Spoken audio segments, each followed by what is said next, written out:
ڈھونڈو اسے، اگر وہ گاؤں کی حدود سے باہر نکلی تو میں پورے گاؤں کو آگ لگا دوں گا۔ ایہان آفندی کی دھاڑ پر سب امایا کو ڈھونڈنے نکلے، جبکہ گھر کے پچھلے اسٹور روم میں قید امایا گھٹن سے بے ہوش ہو چکی تھی۔ صبح تک امایا کہیں نہ ملی۔ جب اچانک ملازمہ نے اسٹور روم کی صفائی کرتے چلاتے ہوئے سب کو بلایا تو ایہان آفندی امایا کے بے ہوش وجود کو دیکھ کر پھتر ہو گیا۔ آج تک وہ خود 17 سالہ امایا کو دشمنی میں کھلونا سمجھ کر استعمال کرتا آیا تھا، پھر اب اسے بے ہوش دیکھ کر جان حلق میں آ گئی تھی۔ آگے بڑھتے سب کے سامنے ایہان نے اسے باہوں میں اٹھایا تو سب حیرت سے یہ منظر دیکھنے لگے، کیونکہ اس شخص کی نفرت و قہر کا گواہ یہاں کا ہر ایک فرد تھا۔ ڈاکٹر کو لاؤ فوراً! وہ پاگلوں کی طرح چلایا تھا۔ وہ اسے لیے اپنے کمرے کی طرف بڑھا تھا، اس معصوم سی لڑکی کی مدھم پڑتی سانسیں دیکھ کر ہی جیسے اس کی سانسیں رک رہی تھیں۔ امایا، امایا! وہ بے اختیار ہو کر اس کا چہرہ تھپ تھپا کر اسے مسلسل پکار رہا تھا، لیکن وہ ہوش میں آنے کا نام ہی نہیں لے رہی تھی۔ یہ گھبراہٹ اور بھوک کی وجہ سے بے ہوش ہو گئی ہیں۔ میں نے ڈرپ لگا دی ہے، مگر ان کی مینٹل ہیلتھ ٹھیک نہیں لگ رہی اور یہ بہت زیادہ ویک ہیں۔ اگلی بار ان کا نروس بریک ڈاؤن بھی ہو سکتا ہے، خیال رکھا کریں۔ ڈاکٹر کی بات پر وہ ساکت سا کھڑا اس معصوم سی لڑکی کو دیکھے گیا۔ ڈاکٹر مختلف ہدایت دے کر وہاں سے جا چکی تھی، جبکہ وہ ابھی تک وہیں پر کھڑا سامنے بے سود پڑی اس لڑکی کو گھور رہا تھا، جس کے ہاتھ میں آئی وی لائن کے ذریعے ڈرپ لگی ہوئی تھی۔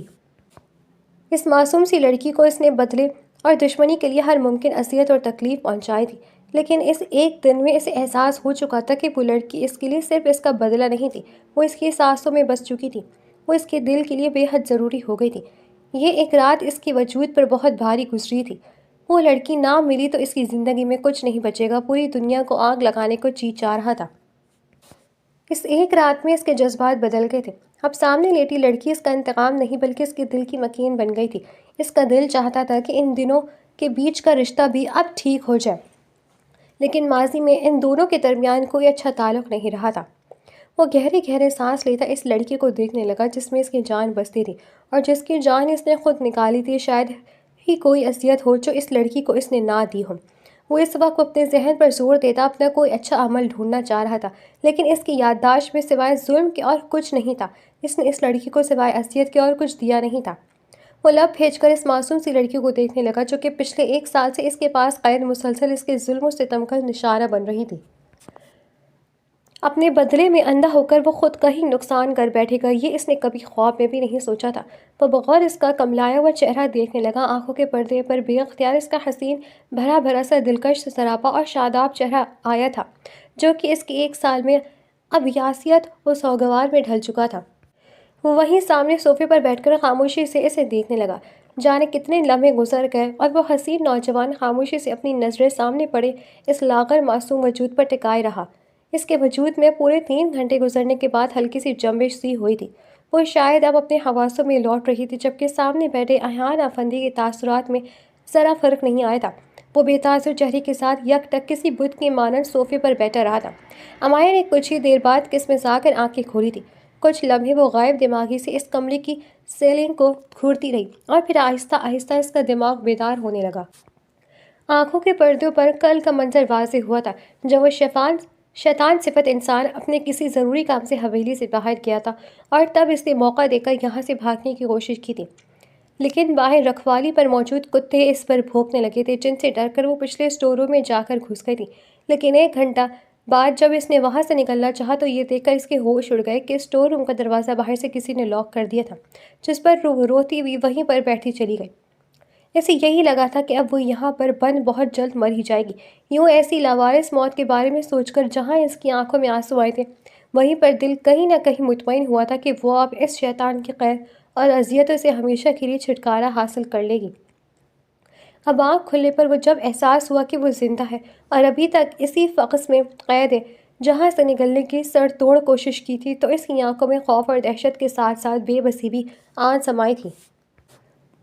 اس کا مطلب تھا کہ شاید موت بھی نہیں چاہتی تھی کہ وہ اس ظالم شخص کی قید سے آزاد ہو۔ قسمت نے شاید ہمیشہ کے لیے یہ اذیت بھری زندگی اس کے مقدر میں لکھ دی تھی۔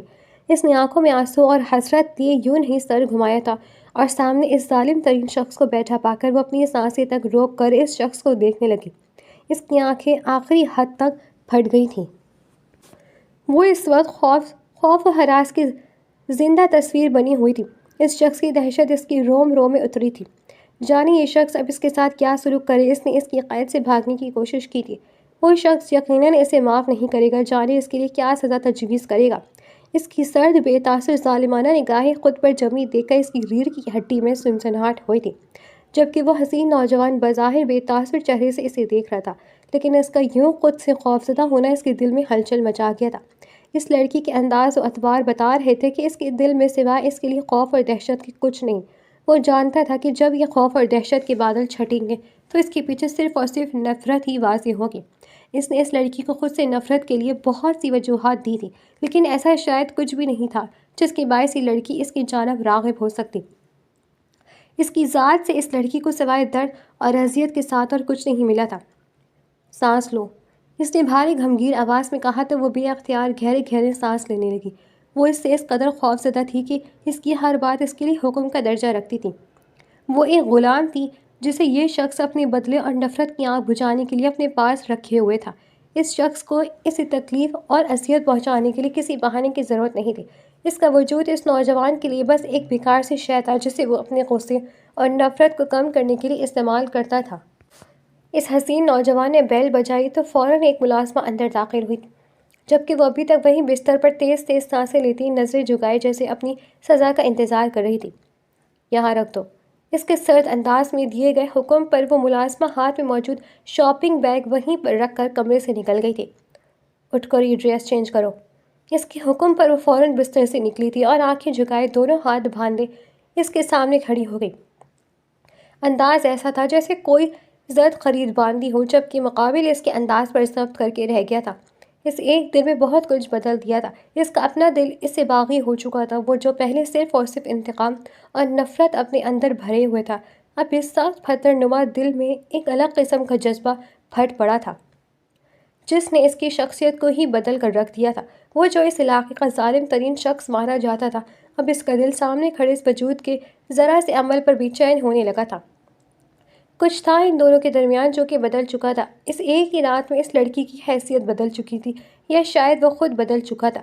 جو بھی تھا، لیکن کچھ بھی پہلے جیسا نہیں رہا تھا۔ اس لڑکی کا یوں غلاموں کی مانند اپنے سامنے کھڑے ہونا اس سے بری طرح چبھا تھا، لیکن اپنے چہرے سے یہ ظاہر نہیں ہونے دیا تھا۔ یہ سامنے ڈریس پڑا ہے، فوراً چینج کر کے آؤ۔ اس نے ایک بار پھر سامنے کی جانب اشارہ کرتے ہوئے کہا۔ اس کا انداز اور لہجہ نہ چاہتے ہوئے بھی حاکمانہ تھا۔ وہ نرم انداز میں بات کرنا نہیں جانتا تھا، حالانکہ وہ اس وقت اس لڑکی سے نرمی سے بات کرنا چاہتا تھا، لیکن کر نہیں پا رہا تھا کہ یہ سختی اور سرد انداز اس کی شخصیت کا خاصہ تھی۔ اپنی شخصیت کو یوں ایک دم بدلنا اس کے لیے آسان نہیں تھا۔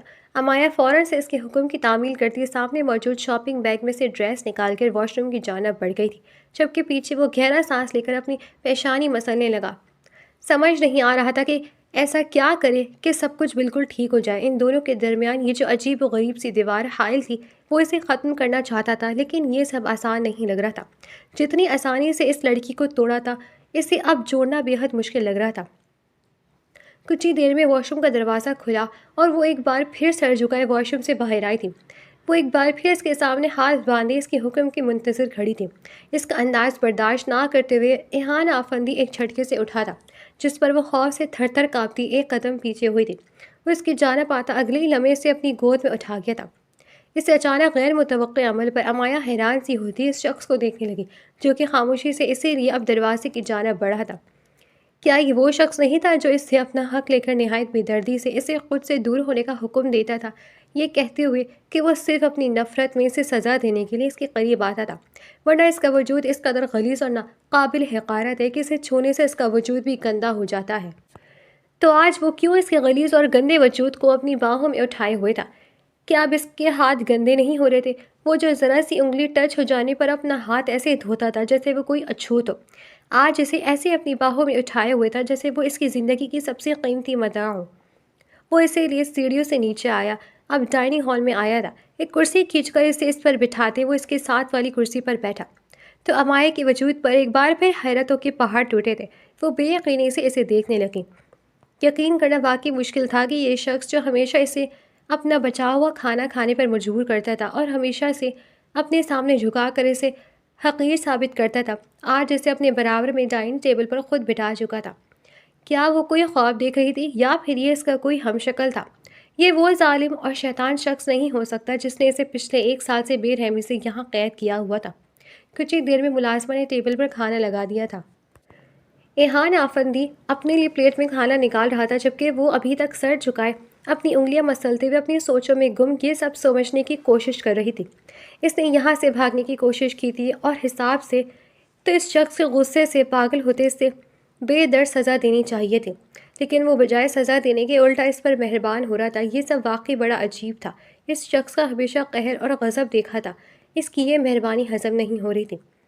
کھانا کھاؤ۔ کھانے کی پلیٹ اس کے سامنے رکھتے اس نے 2 لفظی انداز میں ایک بار پھر حکم دیا، جس پر وہ اپنی حیرت چھپاتی تیزی سے اس کے حکم کی تعمیل کرتی جلدی جلدی کھانا کھانے لگی تھی۔ وہ حسین نوجوان بغور اس کا انداز دیکھ رہا تھا۔ وہ ایسے جلدی جلدی کھانا کھا رہی تھی جیسے کوئی زبردستی گن پوائنٹ پر اسے کھانا کھلا رہا ہو۔ ایسا لگ رہا تھا کہ بس نگلتی جا رہی ہے۔ وہ اب دانت پر دانت جمائے خود بھی زبردستی کھانا زہر مار کر کرنے لگا۔ وہ کھانا کھا کر بلکہ حلق سے اتار کر اب برتن سمیٹنے لگی تھی۔ وہ اس شخص کو کوئی شکایت کا موقع نہیں دینا چاہتی تھی۔ یہ قید اور یہ شخص ہی اب اس کا مقدر تھا۔ وہ یہاں سے کبھی آزاد نہیں ہو پائے گی، اس نے یہ مان لیا تھا۔ اس تمام عمر اس ظالم شخص کے ظلم کے سائے میں اس کی غلامی کرنی تھی۔ وہ ابھی برتن سمیٹ ہی رہی تھی جب اچانک ایہان نے اس کی کلائی پکڑی تھی اور اس کے ہاتھ سے پلیٹ چھوٹ کر ٹیبل پر گری تھی۔ اس کی رنگت بالکل سفید ہو گئی تھی، جیسے کسی نے چہرے کا تمام خون نچوڑ لیا ہو۔ وہ فاق ہوتے چہرے کے ساتھ اسے دیکھنے لگی۔ دیکھنے کا انداز ایسا تھا جیسے موت کے فرشتے کو دیکھ رہی ہو۔ ایک بار تو اس کی حالت دیکھ کر وہ پتھر دل شخص بھی دہل کر رہ گیا۔ اس کی کوئی ضرورت نہیں ہے، تم بیٹھ جاؤ، بوا کر لیں گی۔ اگلے ہی لمحے وہ خود کو سنبھالتے ہوئے بولا تھا، جس پر وہ دوبارہ سر ہلا کر بیٹھ گئی تھی، لیکن دل ایسے شدت سے دھڑک رہا تھا جیسے ابھی سینے کی دیواریں توڑ کر باہر آ جائے گا۔ اس شخص کا یہ غیر معمولی انداز طوفان سے پہلے کی خاموشی کی مانند معلوم ہو رہا تھا۔ مہربانی، نرم دلی، یہ سب اس شخص کا خاصہ نہیں تھا۔ یقیناً اس سب کے پیچھے کوئی وجہ تھی۔ پتہ نہیں وہ شخص اب اس کے ساتھ کیا کرنے کا ارادہ رکھتا تھا۔ اس کے بعد ایہان کچھ کھا نہیں پایا تھا۔ وہ کھانا ختم کر کے ایک بار پھر اپنی جگہ سے اٹھا تھا اور بغیر کچھ کہے خاموشی اسے اپنی گود میں اٹھا لیا۔ شاید وہ بہانے تلاش کر رہا تھا اسے خود سے قریب رکھنے کا، یا شاید وہ اب اس کے لاڈ اٹھا کر اپنے رویے کا ازالہ کرنا چاہتا تھا۔ لیکن جو بھی تھا، اسے اچھا لگ رہا تھا اسے اپنے حصار میں دیکھ کر۔ اس کا دل سکون محسوس کر رہا تھا۔ وہ اسی لیے ایک بار پھر اپنے بیڈ روم کی جانب بڑھا، جبکہ اسے اپنے کمرے کی جانب جاتا دیکھ کر وہ لڑکی ایک بار پھر خوفزدہ ہوئی تھی۔ وہ بھول ہی نہیں تھی کہ وہ اس کے ساتھ کیا سلوک کرتا تھا۔ اپنے کمرے میں اس کے وجود پر ایک بار پھر کپ کپی طاری ہو گئی تھی، جسے محسوس کرتے ہوئے اس شخص کو اپنا ضبط ختم ہوتا ہوا محسوس ہو رہا تھا، لیکن وہ ضبط کرنے پر مجبور تھا۔ کہیں جانے کی ضرورت نہیں، تم آج یہیں آرام کرو گی۔ اپنے کمرے میں آ کر اسے اپنے بستر پہ لٹاتے اس نے کمفرٹر اس کے وجود پر ڈالا تھا اور سنجیدہ انداز میں اسے یہ کہہ کر وہ خود کمرے سے محلق اپنے اسٹڈی روم کی جانب بڑھ گیا۔ جانتا تھا وہ اس کے ساتھ رکے گا تو وہ لڑکی یوں نہیں ڈری سہمی ہوئی سی رہے گی، لیکن وہ اسے اکیلا بھی نہیں چھوڑ سکتا تھا۔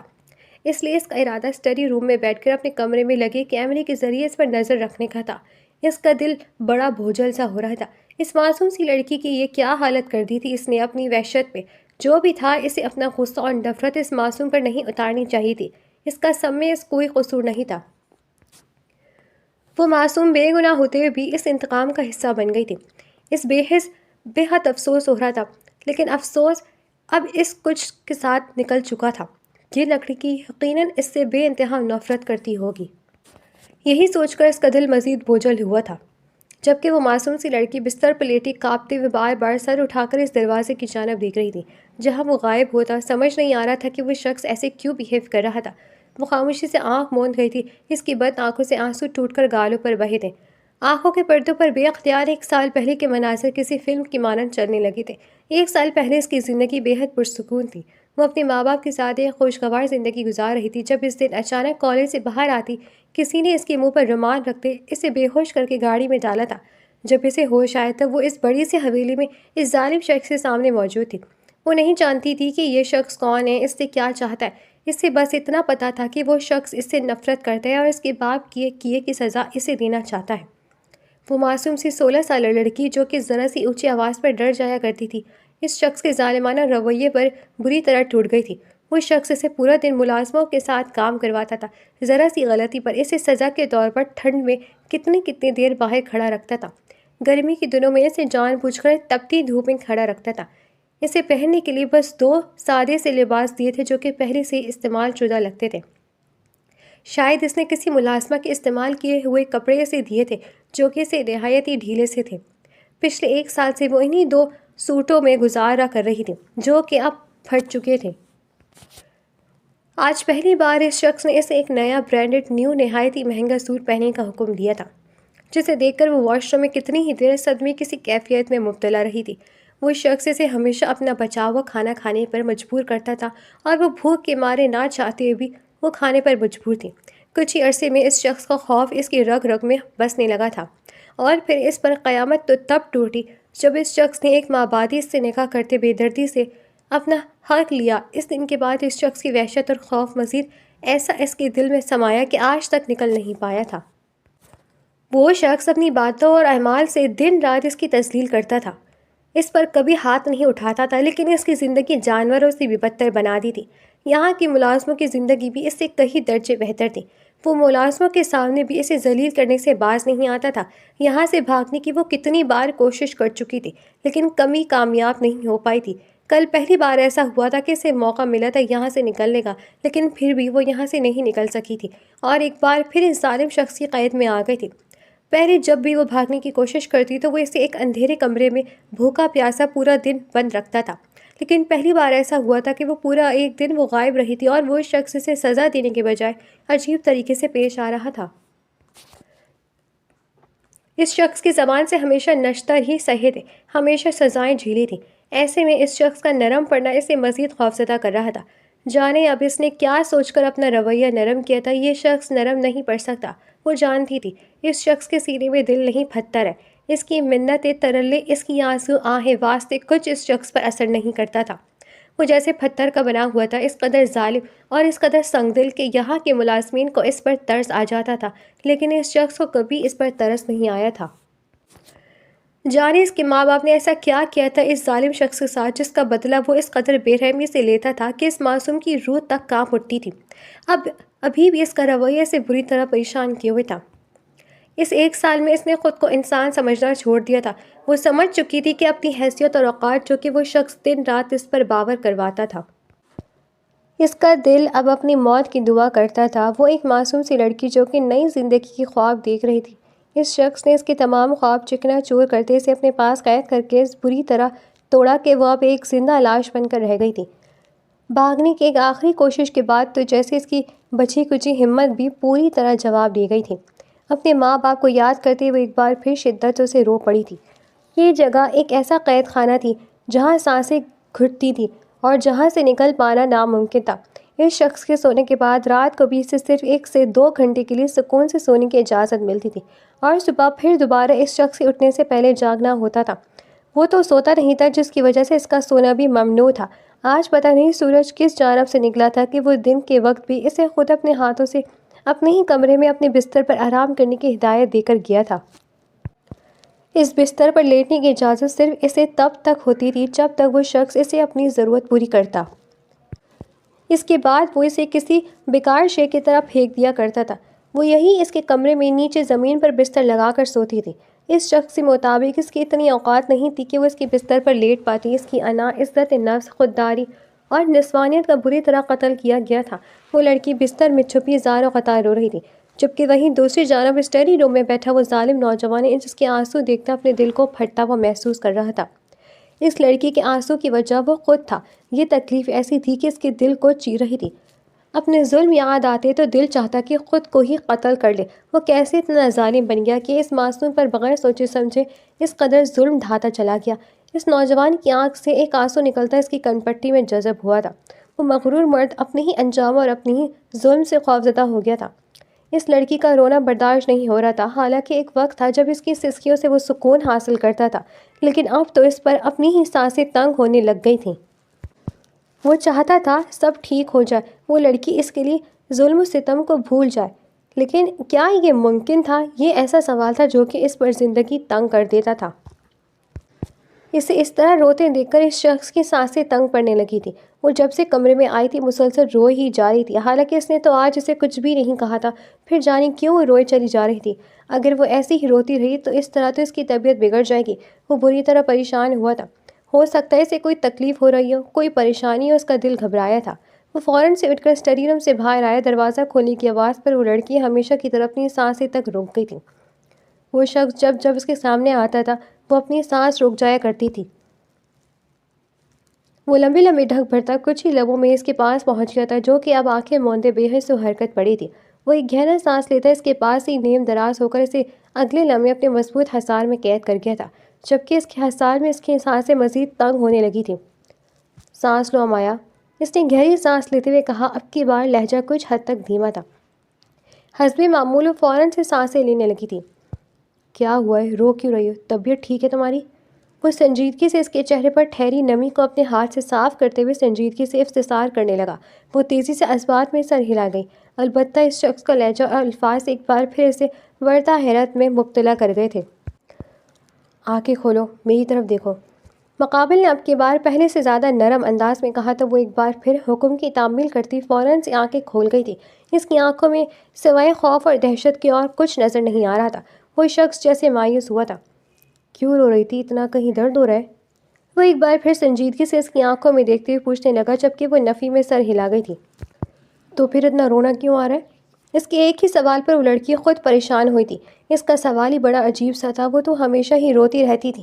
اس ایک سال میں جب سے وہ اس شخص کے پاس آئی تھی تب سے رونا ہی تو اس کا مقدر ٹھہرا تھا۔ آج سے پہلے تو کبھی اس شخص نے اس سے نہیں پوچھا تھا۔ اس کے پاس اس سوال کا کوئی جواب نہیں تھا۔ وہ کیا کہتی اس کے خوف سے رو رہی ہے؟ اس کی خاموشی پر وہ ایک گہرا سانس لیتا اسے خود میں بھیج گیا تھا۔ کھانے میں کیا پسند ہے تمہیں؟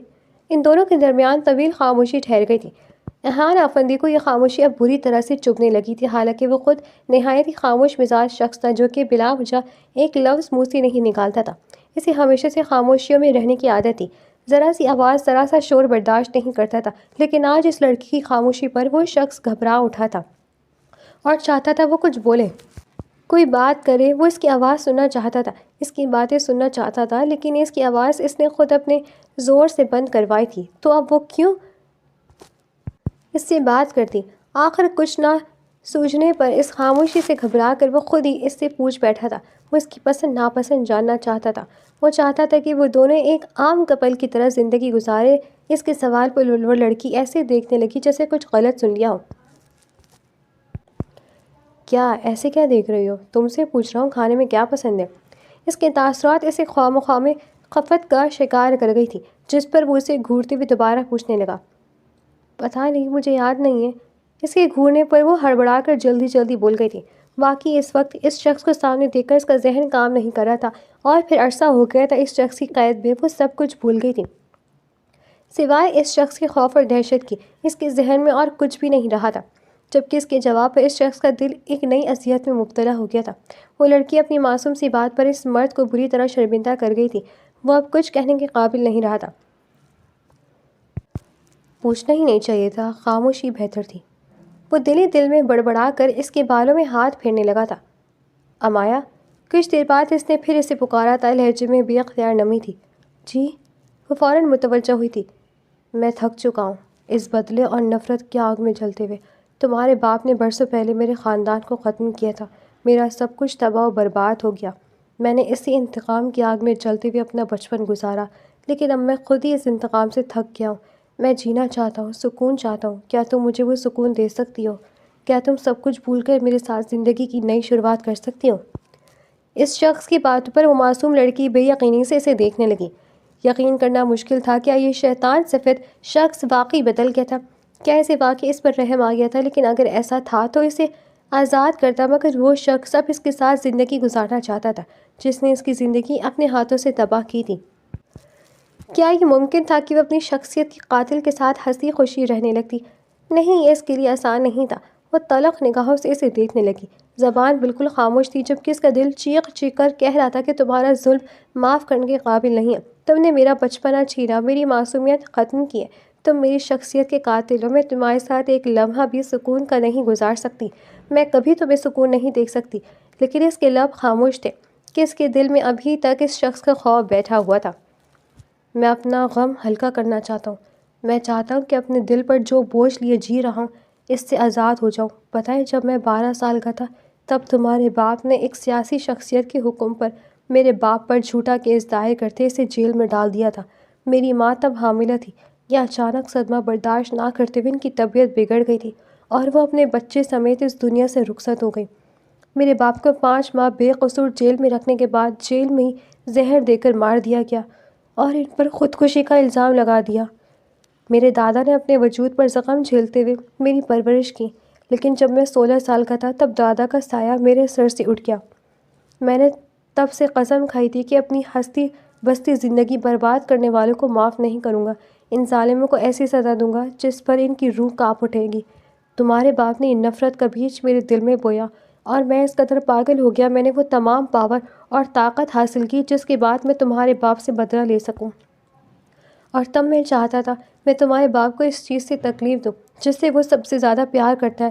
پھر تم میرے سامنے آئی، مجھے معلوم ہوا تمہارے باپ اس دنیا میں سب سے زیادہ تم سے محبت کرتا ہے، تو میں نے تمہیں اس سے چھین لیا۔ تمہیں اپنے سامنے دیکھ کر مجھے اپنی ماں کی چیخیں سنائی دیتی ہیں، اپنے باپ کی لاش، اپنے ماں باپ کی قبر دکھائی دیتی تھی۔ اپنی تنہائی، اپنا اکیلا پن یاد آتا۔ تمہارے باپ کے ظلم نے مجھے ظالم بنا دیا، میں ایسا نہیں تھا، لیکن تمہارے باپ نے مجھے ایسا بننے پر مجبور کر دیا۔ لیکن اب میں بدلنا چاہتا ہوں، مجھ پر رحم کرو، مجھے سکون چاہیے۔ وہ ظالم شخص جس کے لہجے میں کبھی کوئی جذبات یا احساسات نہیں ہوتے تھے، صرف حکم ہوتا تھا، آج اس کے لہجے میں التجا تھی۔ وہ معصوم لڑکی بے تاثر نگاہوں سے اسے دیکھنے گئی۔ جو کچھ اس شخص نے اس کے ساتھ کیا تھا وہ معافی کے قابل تو ہرگز نہیں تھا۔ یہ شخص ظالم تھا، لیکن پھر بھی جانے کیوں اس کی بات سن کر اس کا دل افسوس میں مبتلا ہوا تھا۔ اسے خود پر حیرت ہوئی تھی کہ وہ اپنے ہی ستمگر کے لیے کیسے اپنے دل میں افسوس جیسا جذبہ رکھ سکتی تھی۔ لیکن دل کو بے اختیار اس شخص کی حالت پر ترس آیا تھا۔ اس شخص کو ہمیشہ رعب و دبدبے کے ساتھ دیکھا تھا، جیسے ظلم اور حکمرانی کے لیے ہی یہ شخص پیدا ہوا ہو۔ لیکن اس کا ماضی اس قدر سیاہ ترین ہوگا، یہ کبھی اس لڑکی نے خواب میں بھی نہیں سوچا تھا۔ وہ پچھلے 1 سال سے اپنے ماں باپ سے دور تھی، اور یہ 1 سال اس نے اپنے ماں باپ کے بغیر کسی اذیت میں گزارا تھا، یہ صرف وہی جانتی تھی۔ اور اس شخص نے تو بچپن سے ہمیشہ کے لیے اپنے ماں باپ کو کھو دیا تھا۔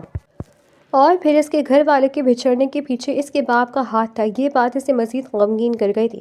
وہ بار بار اپنے رب سے شکوہ کرتی تھی کہ اس نے تو کسی کو کچھ نہیں کہا، پھر اس کے ساتھ یہ ہی سب کیوں ہو رہا تھا؟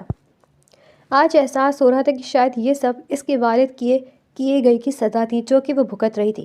ہر بچے کی طرح اسے بھی اپنے ماں باپ بے حد عزیز تھے، لیکن اپنے ماں باپ کے درمیان ہونے والی ان بن سے اسے یہ احساس تھا کہ اس کے والد بہت سے غیر قانونی کاموں میں ملوث ہیں۔ اس کی ماں اکثر اسی بات پر اس کے والد سے جھگڑا کرتی تھی کہ وہ کیوں ایسے کام کرتے ہیں۔ اس کے والد پولیس میں تھے، جو کہ بہت سی سیاسی پارٹیوں کے لیے غیر قانونی کاموں میں رائے ہموار کرتے تھے۔ جب اس شخص نے یہ سب کہا تو اسے ذرا بھی اس کی باتوں پر شک نہیں ہوا، کیونکہ وہ پہلے سے ہی جانتی تھی کہ اس کے بعد والد ان کاموں میں ملوث ہیں، تو یہ سب ان کی اپنے باپ کی کرموں کی سزا تھی۔ تو اس کی ماں صحیح کہتی تھی۔ وہ اپنی ماں کی باتیں یاد کر کے ایک بار پھر شدت سے رو پڑی تھی۔ اے کاش کہ اس کا باپ ایک عزت دار شخص ہوتا، اے کاش کہ وہ ایسا نہ کرتا تو شاید آج وہ اس حال میں نہ ہوتی۔ آج تک وہ اپنی حالت کا ذمہ دار صرف اس ظالم شخص کو سمجھتی آئی تھی، لیکن آج احساس ہو رہا تھا کہ یہ سب اس کے ساتھ اس کے اپنے باپ کی وجہ سے ہو رہا تھا۔ لیکن پھر بھی وہ تو بے گناہ تھی، اس کا تو اس سب میں کوئی قصور نہیں تھا، پھر وہ کیوں بے گناہ ہوتے ہوئے بھی یہ سب جھیلنے پر مجبور تھی؟ وہ شخص اس کے باپ کو معاف نہیں کر پایا تھا، تو پھر اس سے کیسے امید رکھ رہا تھا کہ وہ اسے معاف کر دے گی؟ اگر معاف کرنا آسان ہوتا تو وہ شخص بھی انہیں معاف کر سکتا تھا۔ اس شخص نے اس پر رحم نہیں کھایا تھا اور اب چاہتا تھا کہ وہ اس پر رحم کھائے، وہ اسے معاف کرے، اس کے ساتھ ایک خوبصورت زندگی گزارے۔ اگر آپ واقعی سکون چاہتے ہیں، مجھے معاف کرنا چاہتے ہیں، تو مجھے آزاد کر دیں۔ میں اب یہاں مزید قید نہیں رہنا چاہتی، مجھ پر رحم کرے، ایسے آپ کو بھی سکون آ جائے گا اور مجھے بھی۔ اس شخص کی باتوں نے اسے یہ ہمت دی تھی کہ وہ اپنے دل کی بات کہہ سکے، جبکہ اس کی بات سن کر سامنے والے پر چہرے کا رنگ اڑا تھا، دھڑکنیں جیسے رکنے لگی تھیں۔ وہ لڑکی اس سے آزادی چاہتی تھی، ایک یہی چیز تھی جو اسے نہیں دے سکتا تھا۔ وہ اسے ہمیشہ کے لیے اپنے پاس رکھنا چاہتا تھا۔ وہ اسے کیسے آزاد کر دیتا؟ وہ اس سے بے انتہا محبت کرتا تھا۔ یہ ممکن نہیں ہے۔ میں تمہیں ہر چیز دینے کے لیے تیار ہوں، لیکن تمہیں خود سے الگ نہیں کرنا چاہتا۔ میں نے تمام عمر تنہائی کا عذاب جھیلا ہے، لیکن اب میں اپنی فیملی بنانا چاہتا ہوں، تمہارے ساتھ ہم نے زندگی کی نئی شروعات کرنا چاہتا ہوں۔ میں وعدہ کرتا ہوں کہ تمہاری تمام دھوکوں کا مداوع کروں گا، مجھے بس ایک موقع دو، مجھ پر رحم کرو۔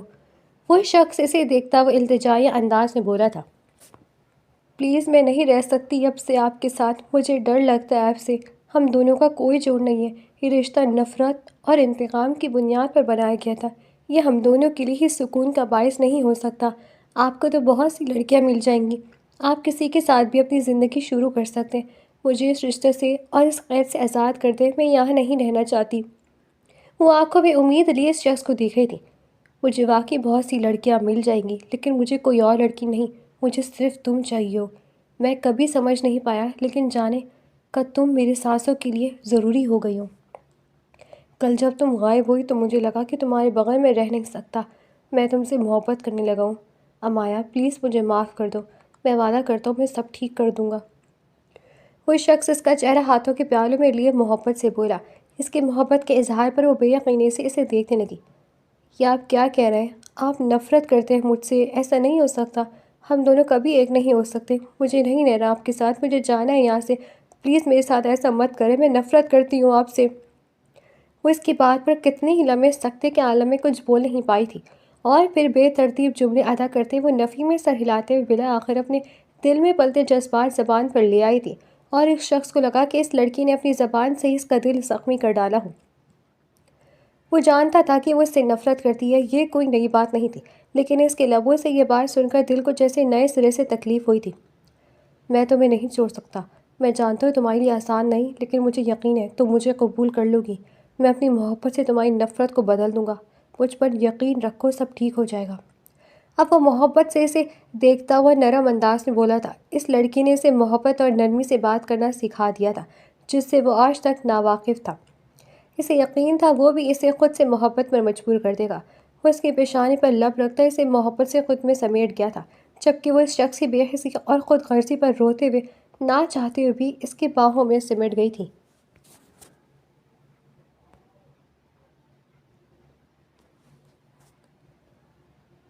اس دن کے بعد سب کچھ بدل گیا تھا۔ امایا کا مقام بدل گیا تھا۔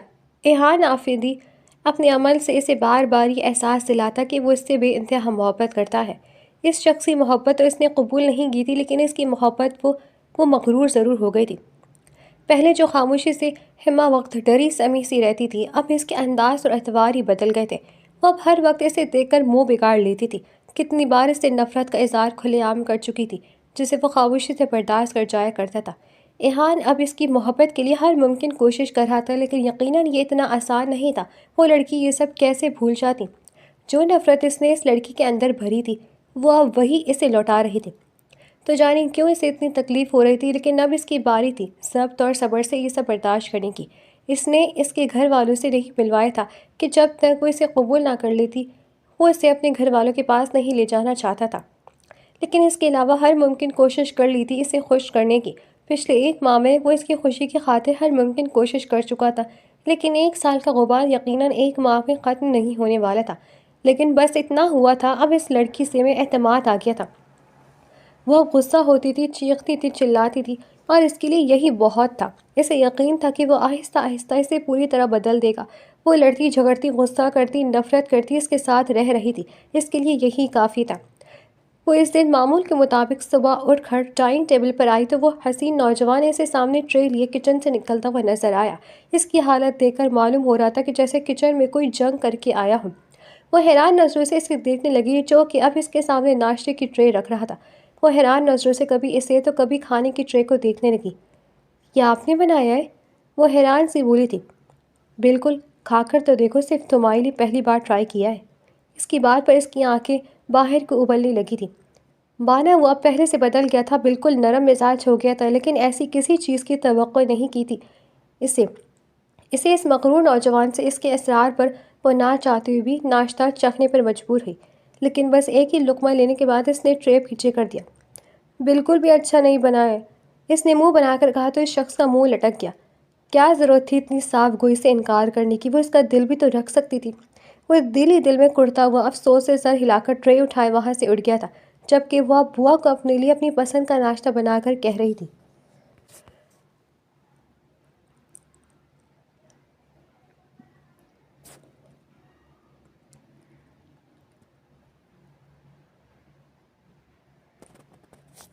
چلو آ جاؤ، آج کہیں جانا ہے۔ اس کے حکم پر وہ پھر سے گھورنے لگی۔ یہ حکم دینے کی عادت ابھی تک گئی نہیں تھی اس شخص کی۔ شاید یہ حاکمانہ انداز اس کے مزاج کا خاصا تھا، لیکن وہ اب اس کا حکم ماننے کی عادی نہیں رہی تھی۔ خود چل رہی ہو یا میں گود میں اٹھاؤں؟ اس شخص کی دھمکی کرامت ثابت ہوئی تھی۔ وہ تیزی سے اٹھی تھی کیونکہ اب اس شخص کو ویسے ہی موقع چاہیے ہوتا تھا اس کے قریب آنے کا، جس دن سے اپنی محبت کا اظہار کیا تھا۔ اس دن سے زبردستی اسے اپنے کمرے میں اپنے بستر پر سلا رہا تھا۔ ایک یہی چیز تھی جس پر کمپرومائز نہیں کرتا تھا۔ باقی اب اسے ہر چیز کی اجازت تھی۔ اس کا جو دل چاہتا وہ کرتی تھی، جہاں دل چاہتا وہ وہاں گھوم پھر سکتی تھی۔ پورا دن کمرے میں بند رہتی تھی، لیکن رات اسے سینے سے لگا کر وہی سکون سے سوتا تھا۔ وہ اسے اپنے ساتھ لیے اپنا گاؤں گھما رہا تھا۔ یہ لاہور کے قریب ایک عام سا دیہی گاؤں تھا اور علاقہ تھا۔ یہاں کے تازہ ٹھنڈی ہواؤں میں امایا کا موڈ فریش ہو گیا تھا، لیکن چہرے پر اب بھی اس کے اسپاٹ تاثرات سجائے ہوئے تھے۔ ارد گرد لہلاتے خوبصورت کھیتیوں کے بیچ میں سے ان کی گاڑی گزری ہوئی اب موٹر وے پر چڑھی تھی۔ وہ اسے اب لاہور شہر میں ایک بڑے شاپنگ مال میں لے آیا تھا۔ وہ پہلے اس کے لیے آن لائن بہت سی چیزیں خرید چکا تھا۔ اسے ایک دو بار پہلے شاپنگ کے لیے کہہ بھی چکا تھا، لیکن اس نے اس کے ساتھ جانے کے لیے صاف انکار کر دیا تھا۔ مگر آج اس نے اس کی ایک نہیں چلنے دی تھی۔ کافی عرصے بعد ایسی چہل پہل دیکھ کر اس کا دل بھی خوشگواری میں مبتلا ہو گیا تھا۔ اسے اس کی پسند کی ڈھیر ساری شاپنگ کرواتے وہ اب اسے ایک شاندار سے ریسٹورینٹ میں ڈنر کے لیے لے آیا تھا۔ پرسکون ماحول میں ڈنر کرتے وہ دونوں شام کو واپس حویلی لوٹ آئے تھے۔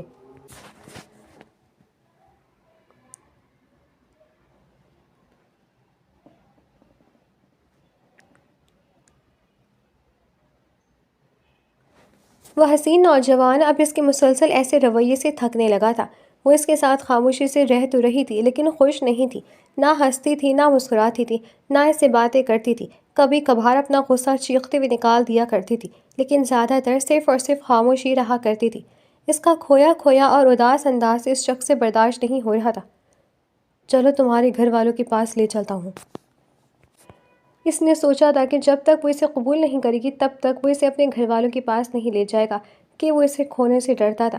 کہیں وہ اپنے گھر والوں کے پاس جا کے ہمیشہ کے لیے اس سے آزادی کا راستہ نہ اختیار کر لے۔ مگر اب اس کا دل اس کی حالت دیکھ کر مزید بے سکون ہو رہا تھا۔ وہ لڑکی پگھلنے کا نام ہی نہیں لے رہی تھی، اس لیے وہ اسے مزید جبر اور زبردستی سے اپنے پاس نہیں رکھنا چاہتا تھا۔ اس کی بات پر پہلی بار اس کے چہرے پر خوشی آئی تھی، جسے دیکھ کر وہ اذیت سے مسکرا دیا تھا۔ وہ اسے اس کے گھر کے باہر چھوڑ کر چلا گیا تھا۔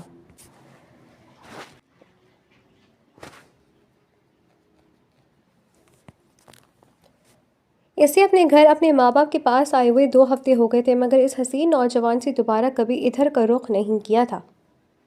نہ ہی اس سے ملنے کی اور نہ ہی اس سے رابطہ کرنے کی کوئی کوشش کی تھی، جس کی وجہ سے امایا کا دل بے چین سا رہنے لگا تھا۔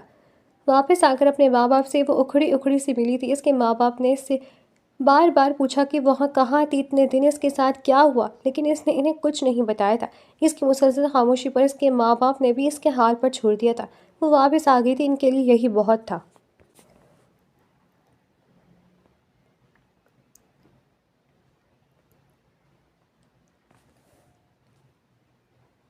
اسے یہاں 2 ہفتے ہی ہوئے تھے جب اسے کسی انجانے نمبر سے کال آئی تھی۔ اس نے کال اٹھائی تو سامنے سے حویلی کی ملازمہ بات کر رہی تھی، جس کا نمبر وہ خود لے کر آئی تھی اور اکثر اس سے بات کر لیتی تھی۔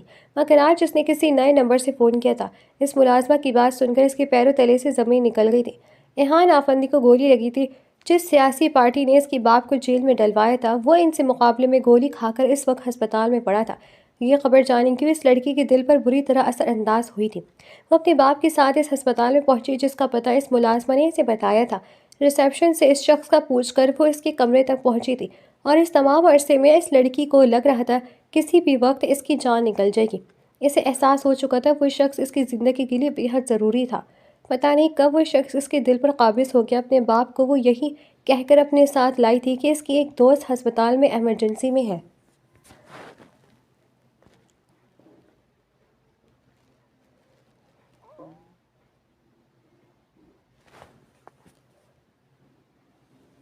وہ اس کے کمرے میں داخل ہوئی تو سامنے ہی اسے ہسپتال کے بیڈ پر لیٹا پا کر وہ روتے ہوئے اس کی جانب بڑھی تھی، جبکہ اس کے والد حیرت سے اسے دیکھ رہے تھے۔ یہ لڑکا کون ہے؟ اپنی باپ کی بات پر وہ آنکھوں میں آنسو لیے کتنی ہی دیر خاموشی سے اس حسین نوجوان کو دیکھتی رہی۔ یہ میرا شوہر ہے۔ اس کے جواب پر اس کے والد بے یقینی سے اسے دیکھنے لگے۔ کیا تم اس کے ساتھ خود بھاگی تھی؟ وہ بے یقینی سے بولے تھے، نہیں، میں اس کے ساتھ بھاگی نہیں تھی، بلکہ اس نے مجھے خود اغوا کیا تھا، کیونکہ آپ کی وجہ سے اس کی ماں باپ مر گئے تھے۔ آپ کو تو شاید یاد بھی نہیں ہوگا بابا کہ آپ نے کتنے لوگوں کے گھر تباہ کیے۔ آپ کے کیے گئے کا ظلم کا بدلہ اس نے مجھ سے لیا۔ اس کی بات پر اس کے والد غصے سے اس شخص کو دیکھنے لگے۔ تم نے پہلے کیوں نہیں بتایا؟ تم فکر مت کرو، میں اس شخص سے تمہارے ہر ظلم کا بدلہ لوں گا۔ وہ غصے سے بولے تھے جبکہ وہ تلخی سے مسکرا کر اپنے باپ کو دیکھنے لگی۔ یقین نہیں آ رہا تھا یہ شخص اس کا باپ ہے۔ نہیں، یہ شخص غلط نہیں ہے، غلط آپ ہے۔ آپ نے اسے ظلم بنایا تھا۔ آپ کے ظلم نے اس شخص کو اس حال میں پہنچایا، اور میں اپنے شوہر سے بے حد محبت کرتی ہوں بابا۔ مجھے احساس ہو کہ اس شخص سے بغیر میں نہیں رہ سکتی، اور آپ کے ظلم کے سائے تلے رہنا اب میرے لیے ممکن نہیں۔ کل کو میں کسی اور کے ظلم کا شکار بن جاؤں گی، میں تمام عمر آپ کے ظلم کا بدلہ چکاتی بھی نہیں گزار سکتی، کیونکہ آپ تو کبھی یہ سب نہیں چھوڑیں گے۔ میں نہیں رہنا چاہتی آپ کے ساتھ، پلیز چلے جائیں یہاں سے۔ میں سمجھوں گی میرا کوئی باپ نہیں۔ اپنی بیٹی کی بات پر وہ بے یقینی سے اسے دیکھنے لگے، لیکن اس کی آنکھوں میں نفرت دیکھ کر مزید وہاں ٹھہر نہیں پائے تھے، اور جھکے ہوئے کندھوں کے ساتھ وہاں سے نکل آئے۔ اسے گولی بس کندھے میں لگی تھی، اور شکر تھا وہ اب خطرے سے باہر تھا۔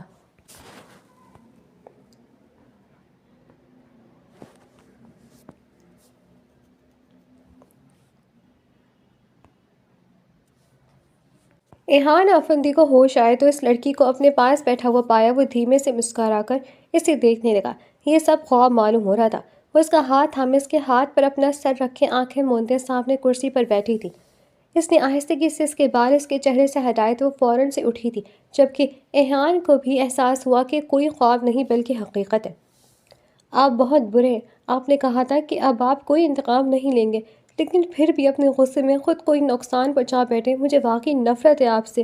کہتے تھے کہ مجھ سے محبت کرتے ہیں، میرے بغیر نہیں رہ سکتے، لیکن پچھلے 2 ہفتوں سے میرا ایک بار بھی پتہ نہیں کیا۔